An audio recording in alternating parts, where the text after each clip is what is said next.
नमस्कार दोस्तों, मैं अर्जुन आपका स्वागत करता हूँ एस टी बाई अर्जुन के यूट्यूब चैनल में। तो दोस्तों आज की हमारी क्लास है राष्ट्रपति यानी प्रेसिडेंट के बारे में। जो है दोस्तों आज की हमारी क्लास है। तो दोस्तों वीडियो का अंत तक जरूर देखना ताकि सभी क्वेश्चन जो है आपको आसानी से याद हो जाएं। साथ ही दोस्तों अगर आप हमारे चैनल पर पहली बार आएँ तो हमारे चैनल को भी सब्सक्राइब कर लीजिएगा, साथ ही बेल आइकन को प्रेस कर लीजिएगा ताकि हमारे आने वाले वीडियो का नोटिफिकेशन जो है आप तक पहुंचता रहे। चलिए दोस्तों वीडियो को स्टार्ट करते हैं। तो आज की क्लास में हम जानने वाले हैं राष्ट्रपति की शक्तियों के बारे में जो है जानेंगे। अब 2 मिनट कल की क्लास का रिवीजन कर लेते हैं ताकि आप सभी को कल का भी याद हो जाए। तो कल की क्लास में हमने स्टार्ट किया था राष्ट्रपति के पद की रिक्ति या खाली होने की स्थिति क्या थी। जैसे राष्ट्रपति की जो है पद पर रहते हुए उनकी मृत्यु हो जाती है, या महाभियोग के कारण उनको पद से हटाया जा सकता है, या बीमार हो जाते हैं, या उनका चुनाव जो है स्थगित हो जाता है, या चुनाव जो है समाप्त हो जाता है। तो इन मामले में जो है राष्ट्रपति का पद जो है खाली हो जाता है। और राष्ट्रपति का पद जो है दोस्तों ज़्यादा समय तक जो है खाली नहीं रह सकता। इसीलिए जो है जो उपराष्ट्रपति होते हैं उनको जो है राष्ट्रपति कार्यवाहक राष्ट्रपति के रूप में जो है कार्य करना होता है। अगर उपराष्ट्रपति भी ना हो तब जो है सुप्रीम कोर्ट के जो मुख्य न्यायाधीश होते हैं उनको जो है कार्यवाहक राष्ट्रपति के रूप में जो है कार्य करना पड़ता है। अब दोस्तों इसके बाद हमने जाना था राष्ट्रपति एवं उपराष्ट्रपति के जब चुनाव होते हैं इनमें अगर कोई गड़बड़ी होती है, विवाद होता है, तो इनका समाधान कौन करता है। इनका समाधान जो है सुप्रीम कोर्ट यानी सर्वोच्च न्यायालय के द्वारा जो है किया जाता है। इसके बाद हमने जाना था राष्ट्रपति की शक्तियों के बारे में। तो राष्ट्रपति जो है किन किन को अपॉइंट करते हैं या किन किन की नियुक्ति जो है करते हैं। जैसे प्रधानमंत्री व अन्य मंत्रियों की नियुक्ति कौन करते हैं, राष्ट्रपति करते हैं।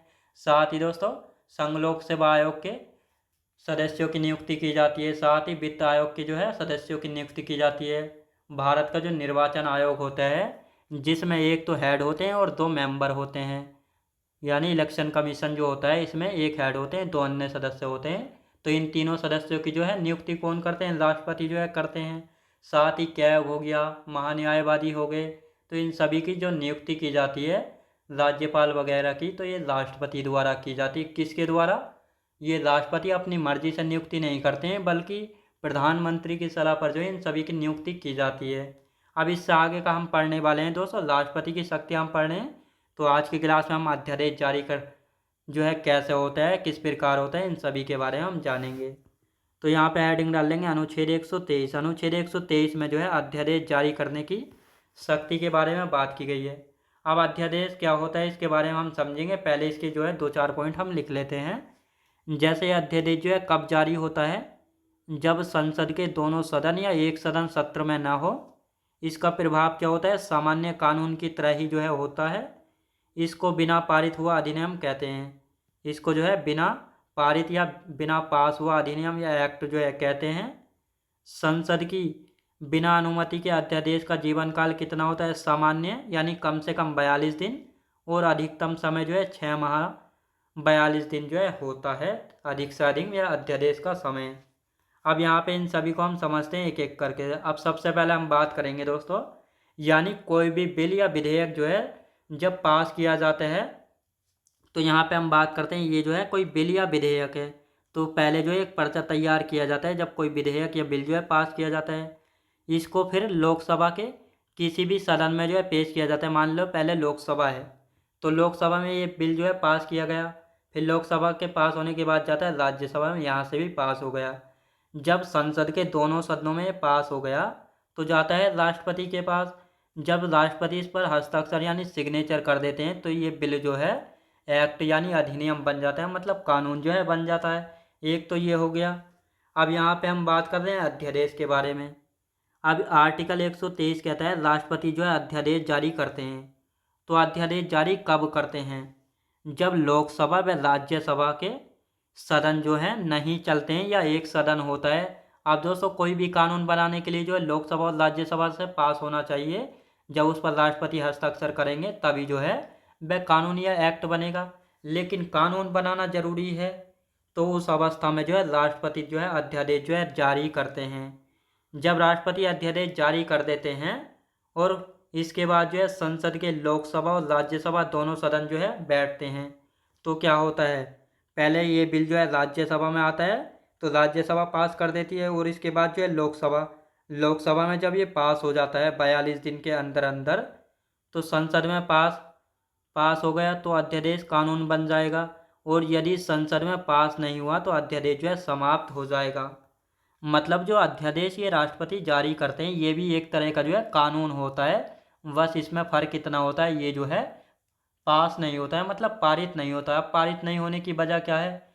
क्योंकि संसद के दोनों सदन जो है पारित करने के लिए चाहिए, या एक सदन होगा तो भी ये पारित नहीं होगा। तो इसलिए जो है यहाँ पर जब दोनों सदन बैठते हैं तो 42 दिन के अंदर अंदर जो है ये अध्यादेश जो है पारित होना चाहिए। लोकसभा यानी संसद इसको पारित कर देती है तो यह अध्यादेश कानून बन जाएगा। अगर इसको पारित नहीं करेगी तो यह अध्यादेश जो है समाप्त हो जाएगा। तो ये आपको अच्छे से याद रखना है। अब यहाँ पे हम बात करते हैं अधिकतम 6 माह तक कैसे रह सकता है। तो ये हमने बनाई दोस्तों संसद, तो ये लोकसभा है, ये राज्यसभा है। तो जब संसद का पहला सत्र चलता है, यानी जब संसद का पहला सत्र या सेशन चलता है, तो वर्तमान में जो है 3 सत्र चलते हैं संसद के। 3 सत्र कौन कौन से? पहला है बजट सत्र, दूसरा मानसून सत्र और तीसरा चलता है शीतकालीन सत्र। यानी जिस दिन सत्र समाप्त होता है अगर उस दिन राष्ट्रपति अध्यादेश जारी करते हैं तो 6 माह का समय जो है मिल जाता है, क्योंकि संसद के सत्रों में अधिकतम समय 6 माह का हो सकता है। यानी संसद के जो सत्र हैं या सेशन है इनमें अधिकतम समय जो है 6 माह का हो सकता है। अब जो संसद का पहला सत्र था ये समाप्त होता है तो इसी दिन जो है राष्ट्रपति अध्यादेश जारी कर देते हैं, तो 6 माह का समय जो है ये मिल गया। और जब दूसरा सेशन जो है संसद का बैठता है तो इसमें लोकसभा और राज्यसभा दोनों बैठती हैं, तो 42 दिन में जो है इनको संसद के द्वारा जो है पास करना होता है। तो कुल मिलाकर जो है 6 माह 42 दिन तक जो है दोस्तों ये अध्यादेश जो है जारी रह सकता है बिना संसद की अनुमति के। तो ये अधिकतम समय है। अब यहाँ पे हम बात करते हैं अध्यादेश की। तो बिना संसद की अनुमति के जो है 6 माह 42 दिन तक जो है चल सकता है। तो ये मैंने अभी आपको बताया किस प्रकार जो है ये चलेगा। अब यहाँ पे हम बात करते हैं आर्टिकल 87 के बारे में। तो आर्टिकल 87 क्या कहता है? तो अध्यादेश ये आपको समझ में आया होगा किन परिस्थितियों में जो है पेश किया जाता है। यानी जब संसद के दोनों सदन नहीं होंगे या एक सदन होगा तो भी जो है अध्यादेश राष्ट्रपति जारी करते हैं। और ये जारी इसलिए किया जाता है क्योंकि कोई कानून जो है ज़रूरी होता है बनाना, तो इसलिए जो है इन परिस्थितियों में जब सदन नहीं होते हैं तो अध्यादेश जो है जारी करना जो है पड़ता है। अब आर्टिकल 87 के बारे में बात कर लेते हैं। आर्टिकल 87 क्या कहता है? इसमें कहा गया राष्ट्रपति का विशेष अभिभाषण। राष्ट्रपति जो है विशेष अभिभाषण के बारे में बात की जाती है आर्टिकल 87 में। अब राष्ट्रपति का विशेष अभिभाषण क्या है? संसद के दोनों सदनों को, यानी प्रत्येक लोकसभा चुनाव के बाद जब पहला सत्र शुरू होता है तो पहले सत्र जब शुरू होगा तो इसमें जो है राष्ट्रपति के द्वारा पहला भाषण जो है दिया जाता है। अब ये राष्ट्रपति पहला भाषण जो है यह अपनी मर्जी से नहीं देते हैं, बल्कि प्रधानमंत्री या केंद्र सरकार के द्वारा जो है इनको एक लिखकर पर्चा दिया जाता है जिसको राष्ट्रपति के द्वारा जो है पढ़ना होता है। और साथ ही प्रत्येक वर्ष में संसद का पहला सत्र जब स्टार्ट होता है तो इसमें जो है राष्ट्रपति अपना विशेष अभिभाषण जो है देते हैं। तो ये था राष्ट्रपति का विशेष अभिभाषण, जो कि प्रत्येक लोकसभा चुनाव के बाद जो है जब पहला सत्र शुरू होता है तो उसमें राष्ट्रपति जो अपना भाषण देते हैं। और प्रत्येक वर्ष में जब संसद का पहला सत्र या सेशन शुरू होता है तब जो है भाषण देते हैं।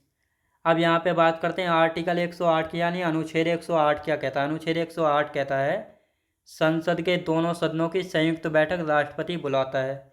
तो अब किन परिस्थितियों में जो है संसद की संयुक्त बैठक जो है राष्ट्रपति बुलाते हैं, तो अब इनको हम देखते हैं।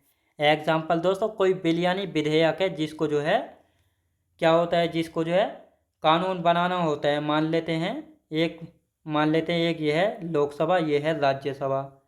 ये पुरानी संसद का हमने एग्जाम्पल लिया है दोस्तों, ये है पुरानी संसद, याद रखेंगे पुरानी संसद का ये हमने एग्जाम्पल लिया है। तो आप दोस्तों कोई बिल या विधेयक है, इसको हमें कानून बनाना है, तो लोकसभा में ये पास हो गया और राज्यसभा में पास हो गया और राष्ट्रपति इस पर हस्ताक्षर कर देते हैं तो ये एक्ट यानी अधिनियम बन जाता है। एक तो इस प्रकार कानून बनता है। लेकिन यदि हम बात करते हैं ये बिल या अधिनियम जो है लोकसभा में पास हो गया लेकिन राज्यसभा में जो है फेल हो गया, राज्यसभा के लोगों ने जो है इसको पास नहीं किया है, या ऐसा मान लेते हैं राज्यसभा में पास हो जाता है लोकसभा में फेल हो जाता है, तो ये बड़ी मुश्किल आ रही है, क्योंकि ये जो है कानून नहीं बन पा रहा है। कानून बनाने के लिए जो है दोनों सदनों में पास होना चाहिए, राष्ट्रपति के इस पर सिग्नेचर होना चाहिए, तब जो है कानून बनेगा। तो अब इस मामले में क्या होता है, यदि दोनों सदनों में मतभेद है और विधेयक दोनों सदनों से पारित होकर राष्ट्रपति के पास नहीं जा पा रहा है, तब राष्ट्रपति दोनों सदनों की संयुक्त बैठक बुलाते हैं। यानी जब राज्यसभा और लोकसभा में मतभेद होता है, अब ये जो बीच वाला केंद्र, ये पुरानी संसद में जो है केंद्रीय कक्ष है, ये है केंद्रीय कक्ष, जिसको सेंट्रल हाउस जो है कहा जाता है। इस केंद्रीय कक्ष में जो है राष्ट्रपति दोनों सदनों की संयुक्त बैठक बुलाते हैं, यानी दोनों सदनों के सदस्यों को बुलाते हैं और कहते हैं या तो इस बिल को जो है पास करो दोनों, या जो है इस बिल को रिजेक्ट करो, बिल्कुल इसको जो है फाइनल करो। तो ये यहाँ पर जो है संयुक्त बैठक जो है राष्ट्रपति बुलाते हैं। किन परिस्थितियों में बुलाई जाती है तो ये आपको अच्छे से पता लग गया होगा। तो मैं उम्मीद करता हूँ आपको वीडियो क्वालिटी, कंटेंट वगैरह सभी कुछ आपको पसंद आया होगा। अब इससे आगे का जो बचा हुआ है इसको हम कल की क्लास में कंटिन्यू करेंगे। तो मैं उम्मीद करता हूँ आपको वीडियो क्वालिटी, कंटेंट वगैरह सभी कुछ आपको पसंद आया होगा। पसंद आया हो तो लाइक, शेयर और सब्सक्राइब करना बिल्कुल भी ना भूलें। चलिए दोस्तों, मिलते हैं नेक्स्ट वीडियोज़ में।